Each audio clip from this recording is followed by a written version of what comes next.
Hello everybody, this is Ronar, and today we're going to be playing some XCOM 2. I'm going to be showing you guys how to get through Gatecrasher on Legendary Ironman difficulty. So, let's get started.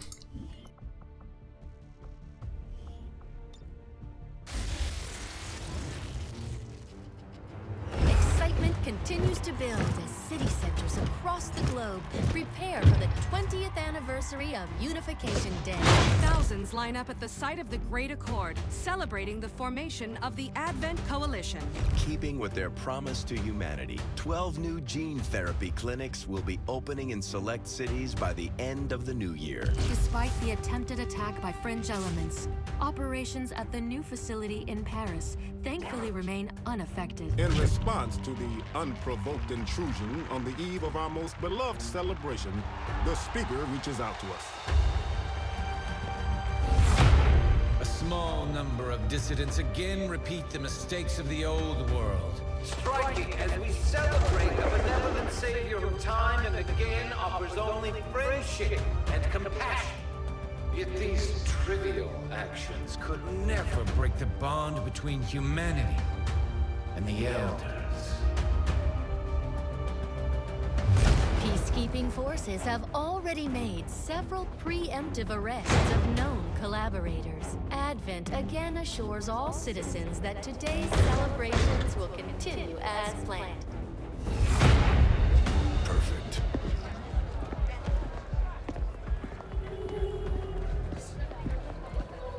The Advent administration reminds you to report all suspicious activity to your nearest peacekeeper. Only together can we build a better tomorrow. Approaching position. You were right. They've definitely got their hands full today. Stay focused. Prep Gatecrasher. 60 seconds.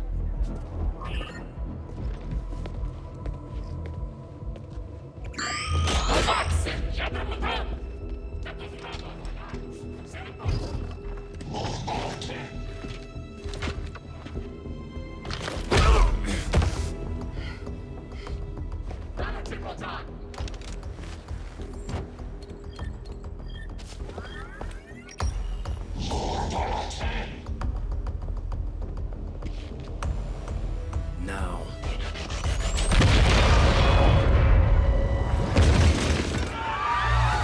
Signal received. Loud and clear. Okay, Gatecrasher. Your turn.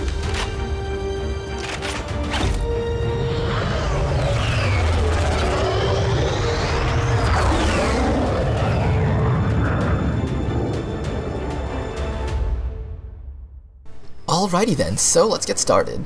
Now, the first thing that you need to know about Gatecrasher, it is very difficult. You're given 4 rookies, each of them only have 65% aim. It's not very likely that they'll land their shots, even if you flank the enemy target. And that really feels difficult, because you might do everything perfectly right, throw a grenade at them, expose their cover, and have 3 people shoot at them, and still miss.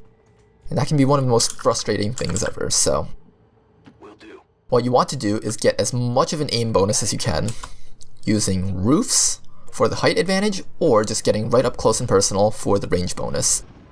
85% is about as good as you can get. You can actually get 100 aim, but that requires them to be like point blank up to you, and you have to have height advantage, and they have to be flanked. And that's not going to happen. So, we're going to work with 85s. And there's no shame in restarting a Gatecrasher mission because you missed like 3 flanked shots that each had 85% chance to hit. Take up the bulk of the Advent forces we've dealt with. They're disciplined and well equipped, but their obedience makes them predictable. So I would start doing the Overwatch ambush now, but I want to reveal more of them because I've had this problem in the past where I overwatched everyone, shot them down, but then it waited till next turn before they got revealed. So we're gonna wait a little longer. Overwatch trapping is usually not acceptable as an option for engaging a pod because it's very unpredictable, but with rookies all you're going to be doing is shooting them with 85% shots, and from a roof, this is as good of a chance that you'll get, so there's nothing wrong with this. And if you don't kill them all and they run up to you and shoot someone and kill them or hurt them really badly, there's no shame in restarting that, because these are the first pods, first mission. You're not really losing out on much. However, let's try taking a shot. Ooh, miss. That's what I mean. 3 other people will take a shot though. Each 85%. It's not impossible. Miss. Kill. Kill, okay. 4 85% shots, 2 kills. I'm completely fine with that. He's actually going to try and get away. Which implies that there's another pod right up there, actually. So we want to move slowly. Now, what we can do is chase him. But, that would put us at the disadvantage. We're going to move up. They're going to get to move to cover. And then we have to work with whatever we have left. Rather, I want them to patrol into us. And then us get a free round of Overwatch shots. So we're going to take this time to reload. And Overwatch. So let's do that.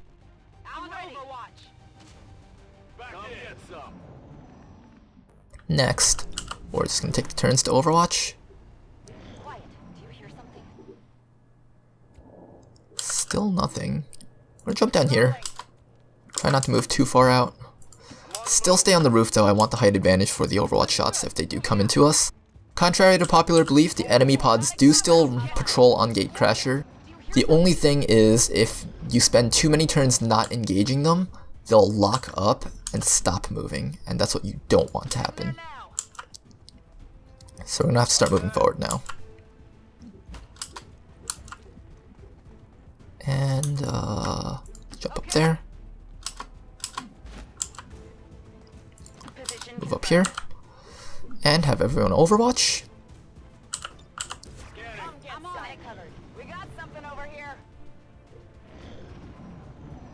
Still nothing. Interesting. Interesting. I don't want to move too far forward though. But I think that might be my only option. Let's move up to here first. And that did not trigger. Alright, let's just move up like this. You don't want to move further than the person who first moves, because after they move, they might be in a bad position, and if everyone else moves, and then you move like one person one extra tile further, you're going to reveal a little bit more of the fog, and that might reveal an entire pod, and then suddenly everyone's left in a bad position with only one move to make. You do not want that to happen. And this is a lesson that will actually not just apply to Gatecrasher, but to like every other mission afterwards. So we're going to keep moving up slowly, 1 inch, 1 move at a time. And hopefully we get a good engagement. While this is most likely the sectoid pod, which is the least of our concerns, if this does happen to be the captain pod, I want to be really careful. Just like that. That's the captain pod. Ooh. Ooh, one more shot. Take him out. Oh, man. Alright, but we have left them all at really low amounts of HP. In fact, we might be able to take 2 of them out at once. So let's try this. We can get a flank shot here. So I'll move you up here. Moving to designated coordinates. Get a free flank on the captain. Nice. If that didn't work, we would have had to grenade him, because I didn't want to afford any more shots. That might have missed. Now, we continue with our rampage by... Oh, we can't reach him. That actually is pretty bad, because I don't think anyone else can reach him. No, no one else can reach him. Alright. That is completely fine. You do not want to be in half cover versus enemy troops. They have around a 45% chance to hit you if you're in half cover. So let me just make sure we can't hit him. This cover is indestructible, so don't even bother trying to grenade it. It's better to just take a bunch of shots. Overwatch shots and regular shots have around a 45% chance to hit. Nailed him. Just like that. Yeah. 65. Take that one. That's a miss. Alright. And we'll Overwatch with you. Alright, he's gonna be in some good cover. And if we're lucky, we can take him out. And we did. Overwatch has around a 30% chance to actually kill the target that you're shooting at, because you have to roll between 3, 4, or 5 damage. So that was pretty lucky. But half of Gatecrasher is actually about your Overwatch luck, so it's not too far-fetched that this is how we actually win it. Because you can execute this perfectly and have the entire enemy pod walk into you, but then none of your Overwatch shots landed, so it's the exact same as if you had engaged them regularly. So that is that. Let us get another free kill right here. Now then, we still have 2 more grenades to deal with the last pod, I believe. Yes, we do. So let's regroup everyone. The last pod is just a sectoid pod, so we don't have to worry too much. We only have to kill the trooper, and then after that, everyone can just focus fire the sectoid. So let's group up. We won't need that much ammunition, so I won't bother reloading. Heading there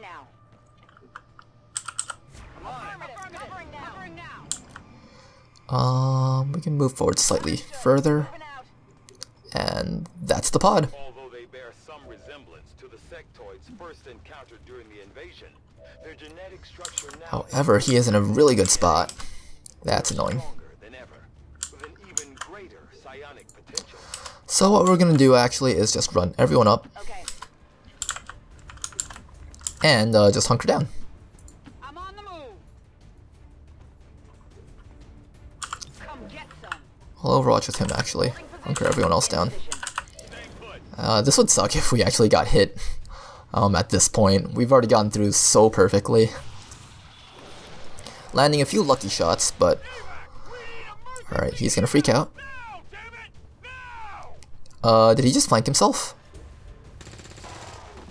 And... Sucks for you, trooper. Oh, the sectoid just killed his friend. That's actually really funny. I don't know why. It's just really funny to me. But we're gonna move up. Try and get as many shots as possible. The sectoid is probably just gonna resurrect his dead friend there. So we're just gonna get some free damage. Nice. And now all we have to do is throw a grenade on him, and we're gonna be fine. And we can also just overwatch for a bit. If he moves, we get a free shot. Just like that. Perfect. And now, we have completed Gatecrasher without any injuries. You might not be able to execute this perfectly like I did on this run, because there's a chance that you can miss all 85% shots on like flank targets, so don't feel bad if that's what happens. This is a relatively perfect Gatecrasher run, I'd say. So this is pretty good.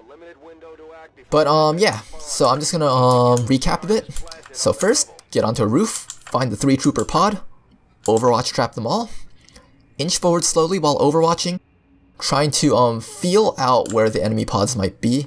The commander pod is usually around the statue like this, while the sectoid pod is usually somewhere back here or here. And they'll usually patrol up and down these sides. The commander pod will patrol around these sides. You can listen to where they are, triangulate their positions, so if the commander pod is over here, inch up your units all the way over here and then overwatch, and then once they come around, you'll get the trap. They will patrol into you as long as you don't stay still and just keep overwatching in the same spot. So let's finish this up. Menace 1-5, rendezvous at the extraction point. Status confirmed. So I like to make the first part of the episode the gameplay episode. So this will be like the tactical side, where I'll give my opinions on that, and that's usually what most people are going to come to this video for. Then after that, we're going to go into the base management side of things, and that's where I'll be doing more talking than anything else. So if you guys don't want to hear me talk anymore, then feel free to finish off the episode here. However, if you want a little bit more detail about how to do some of the things like base management, or what I think what you need to do for late game and stuff like that, then you can stick around. But first, let's do some promotions. This is the only time I'm gonna actually like go through what you should and shouldn't go for, in my opinion, on these troops. So, snipers now. A lot of people say that snipers are fairly weak early on and not as useful, and I don't actually agree with that. In fact, snipers tend to be one of my best units early on because they have 75 aim upon promotion, which is just pretty amazing. And then if you perch them onto a roof, they have a very good chance of being able to snipe a lot of units in half cover. A sniper rifle is a one-shot on a trooper no matter what your damage roll is, and that makes them really good. Now, if you don't want to hear any reasoning, by default, this is how I like to go with my snipers. I like to take Long Watch, Lightning Hands, then I like to pick between Quick Draw or Death from Above, depends on whether you want a more gunslinger or sniper type sniper. If I only have one sniper to work with though, I'll usually go with probably Quick Draw. I feel like there's more utility out of that from mid-game.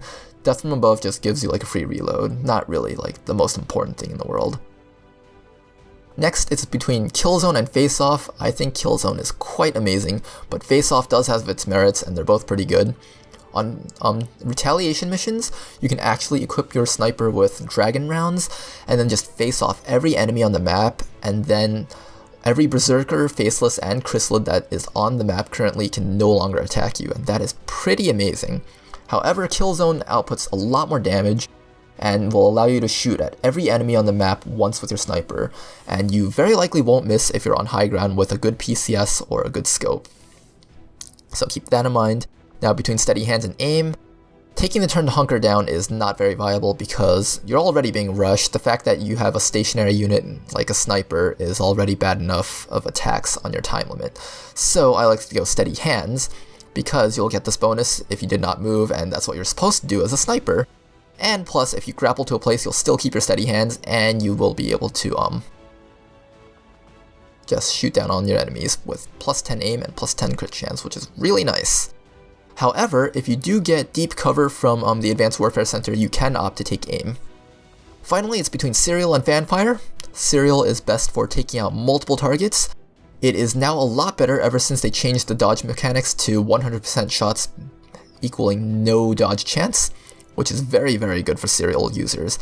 However, it does require a bit of team setup, and you might need to build your team around your sniper a little more if you want to utilize Serial. However, overall, it's still really good even if you just use it to get like 1 or 2 extra shots in from killing one target and dealing heavy damage to another. 2 free shots, it's always good. Now, Fanfire. This is my personal favorite. If I had to pick, I would actually pick Fanfire, because this is your one answer to Sectopods. Equip blue screen rounds onto your sniper, triple shot them, and they're down. And for the mid-game difficulty spike when you fight Andromedons, same thing. After you down an Andromedon, you can just have your sniper triple shot them with Fanfire blue screen rounds, and bam, you're done with them. It's just a really quick answer to some of the toughest enemies in the game. And even if they aren't machines, you're still going to deal a lot of damage to them. So, that is why I have that for my sniper. Next is the Grenadier. This is single-handedly one of the best early game units that you can have. You can never have enough Grenadiers, really. In fact, Grenadiers are probably one of the most important things to get you through some of the toughest early game missions. Increased AoE on your grenades is really amazing, especially since they nerfed grenades from Enemy Unknown to have only a 3x3 tile radius rather than like, if you touch the circle, you're taking the full damage. But, basically, Grenadiers are one of the best things ever. They even have increased range on their grenades. I like to use my Grenadiers as scouts, so they'll move forward first, after concealment's broken, of course. They'll move first, and then if they do trigger a pod, they don't really care about relocation because they just shoot the grenades, and then everyone else can move to a better position to flank and such. So, in terms of builds, Heavy Gunner is probably the better build, but Demolitions Expert is not too far behind, actually. Heavy Gunner is more suitable for killing single target enemies like giant sectopods, gatekeepers, and such. What you'll do is you'll take Shredder, Suppression, Hollow Targeting, Chain Shot, and Rupture. You won't get Hail of Bullets because what you want to do with your Heavy Gunner Grenadiers is you want to stack aim on them. So I like to opt to put a aim PCS and possibly even a really good scope onto their gun. And with that, you'll be able to almost guarantee all your chain shots to land. Plus, if you equip Tracer rounds, you don't have to worry about missing gatekeepers ever. But with hollow targeting, you'll make sure your second chain shot lands always. Hail of Bullets doesn't really matter as much because you have so much aim, so I opt to take Salvo so I can actually throw a grenade if I need to before starting to shoot. Rupture is for when chain shot is on cooldown, because it does basically the same thing. One shot will shred the armor, the second hit, and then, well, not the second hit, the second effect will be all future attacks on that target will take +3. That's the equivalent of chain shot shredding their armor twice with plasma weapons. Plasma weapons shred 3 armor, so first hit will shred 3, second hit will shred 3, so that's a total of 6 armor shredded, while Rupture shreds 3 armor and then just gives 3 damage amplification, which is the equivalent of losing 3 armor. However, Demolition's experts are not bad at all. In fact, I really love Heavy Ordnance Volatile Mix Salvo Grenadiers. These guys can do so much work with that, because you equip 2 proxy mines onto them and you can actually double mine a pod, and the next turn they just instantly blow up. It's like my one answer to like triple Archon pods or like Archon and Andromedon pods. Anything that's like ridiculous, just double mine it, it's over. It's really good actually. So that is that. If you do go down this side, aside from these 3, you can still opt to pick Rupture or Suppression and Shredder. In fact, I would actually say Shredder is better than Blast Padding. After they fixed up Demolition a bit, it's actually a dice roll between whether you want Demolition or Suppression. Saturation Fire is pretty nice too. I haven't really played around with it as much, but I think it's pretty good from what I've seen of it. So, next is our Specialist. I like how your hair is sticking out of your ski mask. That's because I have the Free the Hood mod, which allows things underneath masks to still be shown, which results in really strange things like that. But with Specialist, I like to go down the Combat Hacker tree early on, and later respec into a little bit of Battle Medic. So early on, you're just going to want to go straight down here. About when you reach Guardian is when you want to start respecing, and here's why. Combat Protocol is really strong early on. Guaranteeing damage is just absolutely amazing, something that you won't really be able to get a lot of early on in the game. And versus robotic units, it'll do tons of damage through their armor. That's very good. And it even scales into late game, so you don't even have to like switch over to the other one if you really love it. Haywire Protocol is just really nice. Being able to shut down a mechanical enemy is just really good, and if you get enough hack stat increases from those bonuses from the hacking missions, then you will actually be able to reliably hack MECs and sectopods, which can be really game changing, so keep that in mind. Early on, medkits don't really do as much for you because the people will die in one shot anyways, 1 or 2 shots, so there's no point in topping off their HP. The only point you would be taking these for is if a Viper acids you. Acid can last for up to 6 turns, so you really would want to cure that, or just deal with the Viper before it acids you. Also, word of advice, do not wait till the last turn to evac your troops, because sometimes you might be tempted to say, alright, maybe the acid will wear off, so we'll just leave them here for a few turns. I've done that a few times, and on the last turn they'll panic and you can't evac them. Do not do that.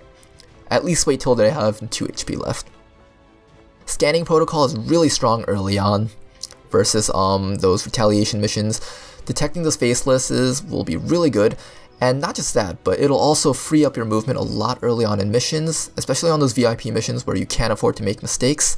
Being able to find out where the enemy is, and then being able to safely say, alright, I can move forward with a dash, despite not being in concealment. That's really strong. So, next things next, Threat Assessment versus Covering Fire. Early on, your Specialist isn't going to be that great of a combat person, so Covering Fire is not really as much of a necessity. However, being able to stay in the back, support a frontline unit like a Ranger with Threat Assessment while giving him Overwatch after he's already killed someone is really strong. So that's why I like to take this first. However, once I start reaching Guardian, these guys start to get decent aim actually, and that's when I like to respec to Covering Fire, because that's also when you start getting more armor. You can actually take hits now, and after you start tanking hits, you'll actually want to start topping off your HP so you can survive future hits. So, after you reach Guardian, I like to respec the Medical Protocol, Field Medic, keep the Haywire Protocol, and keep, just keep the Haywire Protocol. Switch switch Threat Assessment to Covering Fire, and I was never really sure about this, but after I tried this out, it was actually amazing. Covering Fire with Guardian is just great on a Specialist. Give them a little bit more ammunition and give them a little bit more aim, and they'll just be like shooting at things repeatedly left and right. You'll be surprised actually. Now between the last two, it's actually an up for grabs kind of thing. Capacitor Discharge is capable of actually disorienting units, so not only do you deal AoE damage and deal extra damage to robots, however, you can also disorient codexes so they can't clone. However, if you already have a reliable way of dealing with codexes, such as a blue screen round sniper, then you can opt for Restoration, which can be very, very good, whether it's because everyone's really low on HP in a really long mission, such as a Black Site mission, or Viper just happened to throw an acid cloud onto everyone and you just need to get them all up ASAP. Restoration is the answer to that, and I would actually say I opt for Restoration over Capacitor Discharge, but both are fairly good. Now finally, we have our Ranger. Now Rangers have the biggest problem with their trees in the fact that Blade Masters are pretty bad. It pains me to say that because I really like the sword. It's one of my favorite weapons in the game, but it's inaccurate, doesn't deal enough damage, doesn't scale well into late game. But let's begin. I will take Phantom, Shadow Step, then the next one is between Conceal and Run and Gun. If you take Conceal, that means if you don't have enough shots to finish off an enemy pod, you can break out a Phantom to shoot them down and then go back into Concealment, and that's very useful actually. Now a lot of people will actually say Run and Gun is better than Conceal, but I'm actually iffy about that. Oops, sorry about this. I'm actually kind of iffy about that because deep flanks are one of the biggest problems that people run into on Legendary because they're not used to having this many enemies on the map at once, and then you're much more likely to reveal more pods. So deep flanks aren't that great, and with Run and Gun, you're going in really deep. So it can be quite dangerous to take Run and Gun at times, but make no mistake, Run and Gun is not bad. It is still very strong, just like it was in Enemy Unknown and Long War, but I think making a mistake is a lot more penalizing in XCOM 2 because of the time limit. If you're held up in an Overwatch war with like the enemy pod, you're not going to have a good time, especially since your Ranger will probably be flanked after running in there and you'll probably have to evac them. But other than that, if you use it safely, if you use it right, it's still just as good of an ability as Conceal can be. Now between Bladestorm and Placeable, Bladestorm does have a lot of utility. If you get the fire swords, you can slash down on every enemy that runs up to you and then burn them and they can't do anything. Hopefully they fix the bug where Stun Lancers get a free 2 moves back if you burn them while they're charging towards you. If not, then that just lessens the use of Bladestorm even more. Complete with the fact that Bladestorm still has the minus 70%, or not minus 70%, but the 70% aim penalty from overwatching. It's pretty unreliable. You usually have around like a 60 to 70% chance of actually landing your slashes with Bladestorm. So, yeah. Now, Implaceable is very good. It's reliable, you know exactly what you get out of it. You can run up to a target, kill them, relocate to a safer position. It's just absolutely amazing. So, I would actually take Implaceable over Bladestorm. Next, between Deep Cover and Untouchable, Untouchable always. Deep Cover is okay, you can dash into full cover and then hunker down. But that'll also allow you to use the Ranger as a scout more, like move out into the open. If you reveal a pod and you're in a bad position, dash into cover and you can hunker down for free. However, Untouchable is just way better. Kill them, and then you get to just stand there. And you can only tank one shot, but usually if your entire squad is prepared for the fight, they'll usually only be left with 1 or 2 enemies left standing, so Untouchable is just really good, works out very often. You can actually use your Ranger as like a semi-tank by having them kill like almost all the enemies on the map, and then just leaving them out there in the open, and then just having the last enemy shoot at them. Now, finally, Rapid Fire. If you're going with a standard Ranger, Rapid Fire is really strong, allows you to kill things like Advent Heavy Troopers, or like just deal tons of damage to any type of unit. Really, really strong. The minus 15 aim penalty is offset by the fact that you're using a shotgun at point blank. Minus 15 won't even matter to you. So that is that. But with this said, I would like to point out that Blade Master can be used. I've been toying around with it a bit, and you can use it. I would take Blade Master, Shadow Strike, because if the enemy can't see you when you dash up to them to strike, even if you're not in concealment, you still gain the 25% bonus aim and crit chance. So that's really nice. Take Conceal because you won't have Phantom. You can take Bladestorm or Implaceable actually, it's still up for grabs, just because Bladestorm is that unreliable. Then take Untouchable and Reaper. Now the reason why I say this is because, unlike a sniper, the Ranger is uninhibited by ammunition, and if you give him an aim PCS, he'll actually have almost 100% aim on almost all targets, barring the ones that have really high defense. So you can reliably chop them all down without any of them dodging your attacks. And yeah, it's just really cool to see like a Ranger just chop them all down. It's really, really cool, and it's actually quite useful at times when you just need to clean up a pod really fast, but you don't want to use your sniper as serial, or you opted to take Fanfire on your sniper. So that is that. Let us continue. I've been rambling on long enough about units. I did get an advanced stock, which is really, really lucky. Not everyone will get a stock early on, so yeah, I might not even use it just to like show how I would handle situations without a stock. But let's go meet Dr. Taigen. We're already running late on time. Impressive, isn't it? Capable of generating immense power, yet completely harmless to human life. If only the same could be said for the rest of the aliens' technology. Commander. Dr. Richard Taigen, Chief Science Officer. I am responsible for the entirety of our research here, as well as the procedure you so recently underwent.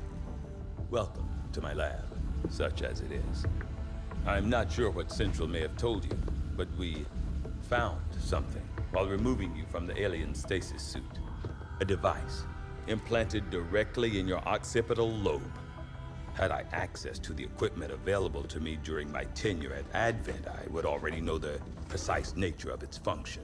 However, given time and your approval, of course, Commander, I assure you, I will find out.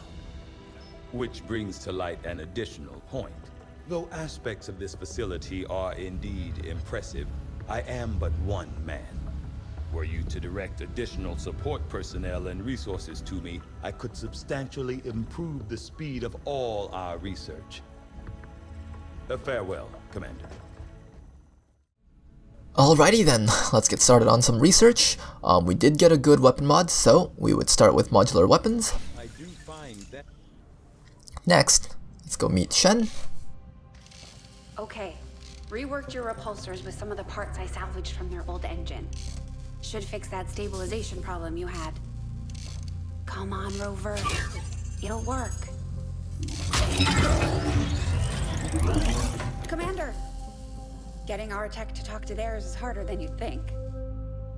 Lily Shen, Chief Engineer, at your service. You were probably expecting to see my father. In all that's happened, I'm guessing Central didn't tell you yet. He's gone. Dad gave everything he had to get us this far. This entire ship is his life's work. I know he would have loved to show you around the place himself. He used to talk about you a lot. You can be sure I'm ready to finish what he started. Might not look it, but from here, I can fabricate pretty much anything you come up with. And with a little more help, well, you'd be amazed with what I can do. It was an honor to finally meet you, Commander. Alrighty then, so one of the more touching cutscenes of the game. However, let's start by building items.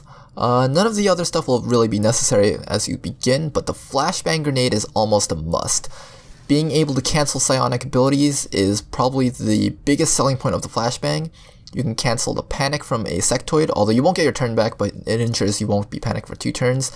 It'll also cancel out any psi zombies, so if you got caught in a position where there's a zombie in your face and you can't take care of the sectoid, Flashbang is the second best option, and of course it cancels mind control.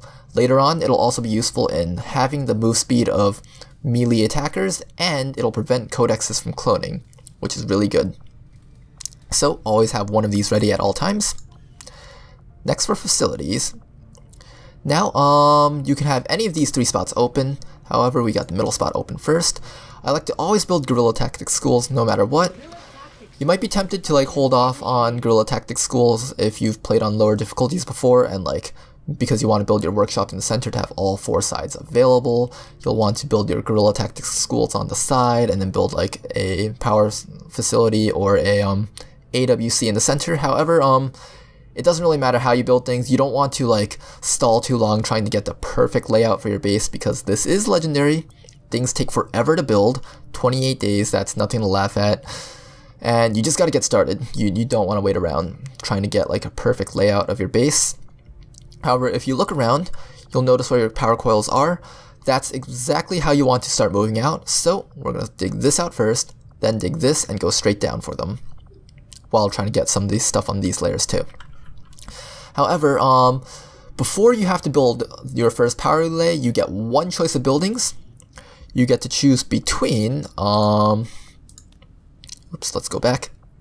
You get to choose between the Advanced Warfare Center, Proving Grounds, Psionics, or Resistance Communications. And all of those are equally good options.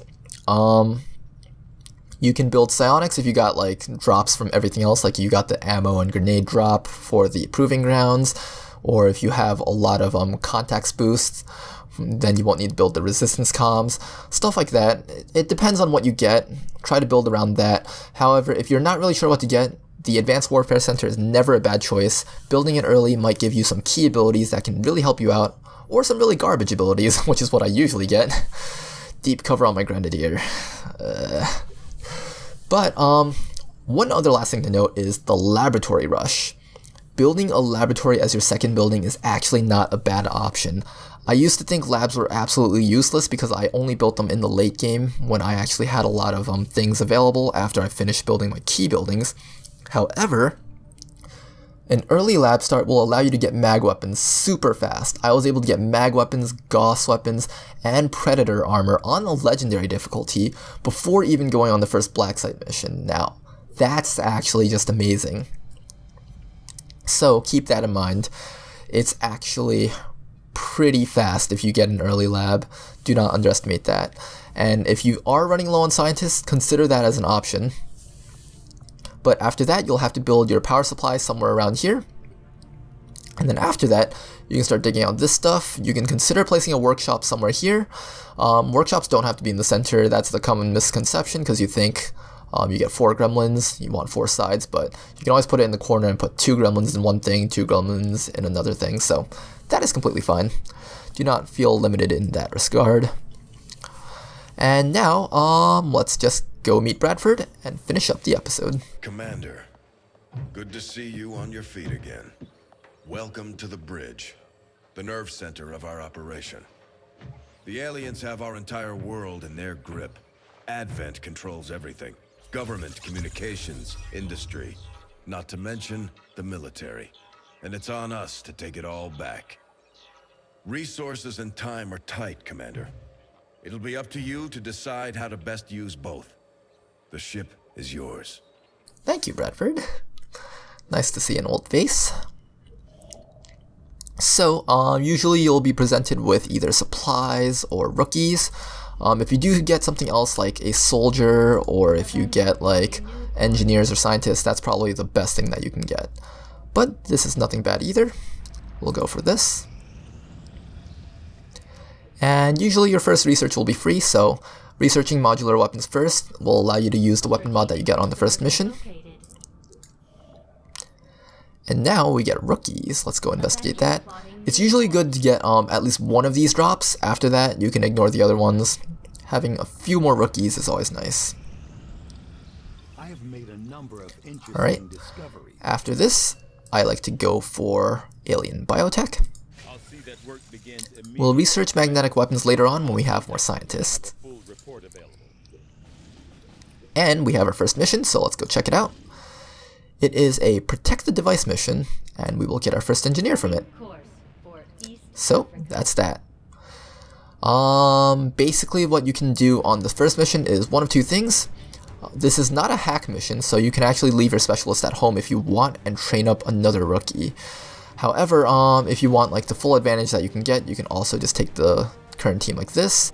I personally like to keep my rookie. I mean, keep my specialist. Man, why is everyone so sad looking? But yeah. I think we're gonna keep our specialist for the first mission actually, because I'm not too worried about having to train up more rookies, so that should be fine.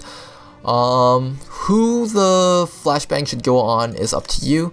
If you put on your sniper, that's pretty good. That means your specialist will be able to get some grenades in if the situation calls for it. However, it also means that if your sniper's too far back and a sectoid mind controls someone, you're going to be in a boatload of trouble.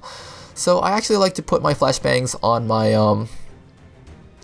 my specialist, so later on when my snipers are trying to catch up with the rest of the team, they can throw grenades while they're trying to reposition. So that is that. Thank you guys very much for watching. I hope you guys enjoyed the episode, hope you guys learned a lot from it, and possibly got some more information out of it. But yeah, let me know what you guys think. If there's any information that you guys wanted more of, or if there was something that you really liked about how I presented my stuff, I'll continue doing that if you guys mentioned that also. But just thanks for watching in general, and I hope you guys have a nice day. Bye bye.